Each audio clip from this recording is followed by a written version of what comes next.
दोस्तों नमस्कार। Are media 7 में आप सबों का स्वागत है और आज मैं हूं कासा पिकोला होटल फ्रेजर रोड में, जहां पे कि कैंसर पीड़ितों के लिए मुफ्त में रक्तदान का शिविर लगाया जाए। तो इसका आज बैठक है, आइए जानते हैं। आज इस संस्थान के जो रोशनी वेलफेयर फाउंडेशन के जो फाउंडर हैं और उनके समाज सेवी सब लोग बैठक कर रहे हैं, तो उनसे जानते हैं कि और आगे की क्या प्लानिंग है इन लोगों की। रोशनी वेलफेयर फाउंडेशन चैरिटेबल ट्रस्ट के द्वारा आज एक आयोजित रखा गया था कैंसर अवेयरनेस प्रोग्राम। आज हम लोग हमारी टीम से और बड़ी बहन का सपोर्ट था। यहाँ पर हम लोग एक मीटिंग की, जो कि हम लोग आने वाले समय में हम लोग कैंसर मरीजों को ब्लड फ्री में प्रोवाइड करने की कोशिश करते हैं। इसी पर आज हमारी चर्चा थी। कब से मतलब ये आज पहली बैठक थी इसकी?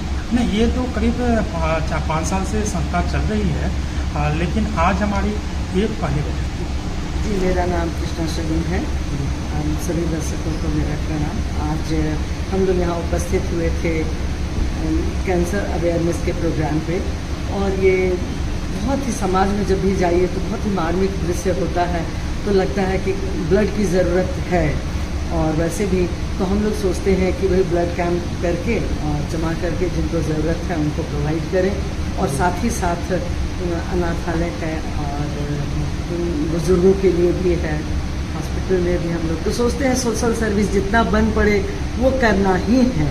इस निर्णय को बहुत दृढ़ता से हम लोगों ने आज संपर्क किया है, और सब लोग आपस में मिलकर एक संकल्प लिए हैं कि वैसे तो हर लोग सोचते हैं कि करना है, सोशल सर्विस कर ही रहे हैं लाखों लोग, लेकिन फिर भी एक होता है कि एक जहां आता है मोड़ कि हमें इस मोड़ से जाना ही है उस दिशा में।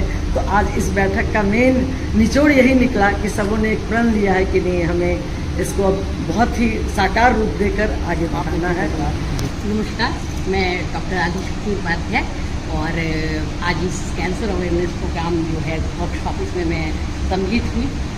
राजेश कुमार जो इसके रोशनी वेलफेयर फाउंडेशन के संस्थापक हैं, मैनेजिंग डायरेक्टर हैं, इनकी पहल मुझे बहुत मोटिवेट की, क्योंकि मुझे ये लगा कि इनकी जो सोच है वो ज़मीन से जुड़ी ज़रूरत, ज़मीन से ही जुड़ी हुई है, उसकी पूर्ति दोनों चीज़ ज़मीन से जुड़ी हुई है। तो मुझे ये लगता है कि इनका ये कार्य इनको आकाश तक तो जरूर ले जाएगा। माय नेम इज़ खुशबू, मैं पटना भगवान से हूँ। और कैंसर अवेयरनेस के बारे में मैं क्या ही बोलूँ, रंजीत सर से मेरे को आज जो भी सुनने को मिला, बहुत इच्छुक है इसमें काम करने के लिए, इस संस्था से जुड़ करके आगे बढ़ने के लिए। और जैसे जैसे छोटे छोटे स्तर पे इन्होंने बताया कि मैं इस तरह से इतने दिनों से अकेले काम कर रहा हूँ, अब हम लोग के साथ इनका बहुत ज़रूरी हो चुका है कि भाई अकेले कितना लोग कर सकता है। तो हम लोग साथ देंगे, इनको हर कदम पे साथ देंगे। मैं संगीता गुप्ता दानापुर सबना मोड़ से हूँ, और सर के प्रति हमारा सपोर्ट रहेगा और हमेशा हम लोग के साथ रहेंगे। उनका कार्य बहुत अच्छा है और उनको शुभकामनाएं, ये अपने कार्य में आगे बढ़ें। आप बताइए। रक्तदान महादान। कहते हैं कि खून की ज़रूरत तब तक रहती है जब तक जीवन है, और जब तक जीवन है तो हर किसी को खून की ज़रूरत होती है। लेकिन कैंसर मरीज जब होते हैं तो उनको एक एक दिन जीवित रहने के लिए खून की आवश्यकता होती है, और ये पहल रोशनी वेलफेयर ट्रस्ट ने किया, राजेश जी ने किया, जिसके फाउंडर हैं। ये 25-30 वर्षों से जुड़कर हम लोग काम कर रहे हैं समाज के हर पहलू पर। लेकिन इस बार आज जो मीटिंग थी कासा पिकासा में, तो वो ये था कि आज हम लोग वैसे जगहों से हम लोग ब्लड जो है सब लोग देने के लिए तैयार होते हैं समाज में, लेकिन मुश्किल ये होती है कि लेकिन ये सही जगह पहुंचता है या नहीं, उसके लिए इनकी संस्था जो है ये खड़ी है, रोशनी वेलफेयर, और हम लोग उसको सही पेशेंट तक वो हम लोग पहुंचाएंगे उस ब्लड को कैंसर के मरीजों तक। और वो कैंसर के मरीज होंगे आर्मी के, आरपीएफ के, पुलिस डिपार्टमेंट के, क्योंकि जो देश की सेवा में कर रहे हैं इतने दिनों से, तभी हम हंस रहे हैं, होली दशहरा मना पा रहे हैं। तो हम उनके लिए कदम उठाए हैं ताकि जो हमारी रक्षा कर रहे हैं उनकी हम रक्षा कर सकें। नमस्ते, और मैं doctor Pinky Ranjan, already naturopathy expert हूँ, और आज मैं यहाँ पर इस जो रोशनी फाउंडेशन वेलफेयर के हमारे जो राजेश कुमार हैं, एक मिनट, राजेश कुमार, सॉरी। और इनका आयुर्वेदा हॉस्पिटल है, तो इन्होंने यहाँ पर बहुत ही अच्छा एक प्रोजेक्ट रखा कि जो भी ब्लड का मतलब अवेलेबल नहीं हो पाता है, बहुत जगह क्या होता है कि डोनर नहीं मिल पाते हैं, तो इन्होंने कहा कि अगर हमारी संस्था वहाँ तक अगर हमारे नंबर पहुँचते हैं, हमारी सुविधा उन्हें पता चलती है, तो बहुत ईजी वे में हमारे पास वो पहुँच सकते हैं और हम उनको ब्लड को उपलब्ध करा सकते हैं।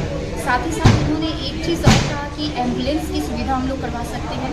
बहुत लोग क्या है कि मतलब ऊपर रहते हैं, 4 तल्ले पे रहते हैं, 5 तल्ले पे रहते हैं, लेकिन उन्हें उतारने वाला कोई नहीं होता है। और वैसे कंडीशन में अगर वो हमें कॉल करते हैं तो हम अपने यहाँ से आदमी भेजेंगे और आदमी भेजने के बाद वो वहाँ से उतारेंगे और उसको वहाँ तक पहुँचाने में उनकी मदद करेंगे।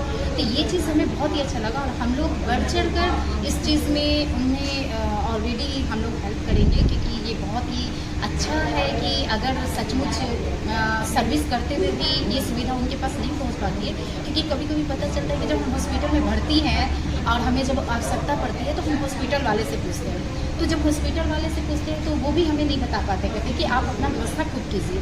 तो उस टाइम पे अगर ऐसे संस्था वाले अगर हमारी हेल्प करते हैं तो हम समझते हैं कि बहुत अच्छा, एक कहते हैं ना कि एक राहत मिल जाएगा उन लोगों को, एक जान आ जाएगी। तो इसके लिए मैं इनको बहुत बहुत धन्यवाद दूंगी कि इस तरह की व्यवस्था होनी चाहिए और हर हॉस्पिटल वाले को ऐसे संस्था को एक्सेप्ट करना चाहिए। मेरे ख्याल से ये बहुत जल्दी अब शुरू होने वाला है, क्योंकि आज हम लोगों की जिस तरीके से बैठक हुई है उसमें जहाँ तक लगा है कि अब हम लोगों की जो टीम बनी है जिसमें हम लोग जगह जगह जाकर इस चीज़ के बारे में बताएंगे, तो बहुत जल्दी ये सुविधा अब सब जगह। और जहाँ तक वो दिखा रहे थे कि पारस वाले जो हैं ऑलरेडी उनको, पारस हॉस्पिटल वाले ऑलरेडी उनको परमिशन दे चुके हैं और भी हॉस्पिटल में वो जा रहे हैं, मिल रहे हैं, वैसी जगह से भी उनको परमिशन मिल रही है। तो हमें लगता है कहीं ना कहीं हमारा जितने भी हॉस्पिटल वाले हैं, डॉक्टर्स हैं, वो इस मामले में अवेयर हैं, तभी वो चाह रहे कि ऐसी सुविधा पहुँचनी चाहिए, चाहे वो किसी भी जगह के लोग हों, क्योंकि बहुत जगह से, बहुत दूर दूर से भी सचमुच आते हैं पेशेंट, तो उनको यहाँ पर वो चीज़ पता ही नहीं है। और अगर ये सुविधा हो जाती है तो उनके लिए बहुत ही राहत हो जाएगा, उनके रहने सहने, खाने पीने। और ये तो बहुत बड़ी चीज़ है कि जब किसी के आदमी बीमार पड़े होते हैं, इमरजेंसी कंडीशन में होते हैं, तो आप सोच सकते हैं कि उसकी जो उस समय की स्थिति होती है वो स्थिति इतनी दुखदायी होती है कि लोगों का बुद्धिमान होते हुए भी उस समय उनकी बुद्धि काम नहीं करती है। तो ऐसे लोग होने चाहिए, क्योंकि वो देवता बन के हमारे बीच में आते हैं और हम चाहेंगे कि जितना ज़्यादा से ज़्यादा हम उनकी मदद कर सकें।